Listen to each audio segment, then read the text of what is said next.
ৰেংবেঙত ভয়ংকৰ পথ দুৰ্ঘটনা ৰৈ থকা ট্ৰাকত পচন্দ খুন্দা তীব্ৰবেগী বলেৰো বাহনৰ থিতাতে নিহত বলেৰো বাহনত অহা দুজনকৈ লোক দুজন হোজাই গণেশ চোৰা আৰু ভাইটি চাহা বুলি জনা গৈছে দুৰ্ঘটনাত পতিত হোৱা বলেৰো বাহনখনৰ নম্বৰ AS02BC0232 পুনৰবাৰ জনাইছো এই খবৰটো ৰেংবেঙত ভয়ংকৰ পথ দুৰ্ঘটনা ৰৈ থকা ট্ৰাকত পচন্দ খুন্দা তীব্ৰবেগী বলেৰো বাহনৰ থিতাতে নিহত বলেৰো বাহনত অহা দুজনকৈ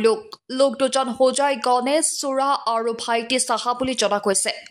দুৰ্ঘটনাত পতিত হোৱা বলেৰো বাহনখনৰ নম্বৰ AS02BC0232 ঘটনাটো কি হৈছিল আপুনি কি গম পাইছে আমাৰ গণেশতো মাথা দুইফাল হৈ গ'ল আৰু গাড়ী ট্ৰাকৰ তলত সোমাই গৈছে বুলি কেইজন আছিল তিনিজন আছিলে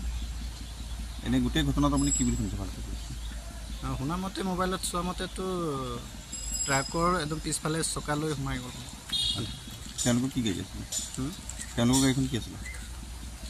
ক'ব নোৱাৰিছোঁ ট্ৰাক বুলি গম পাওঁ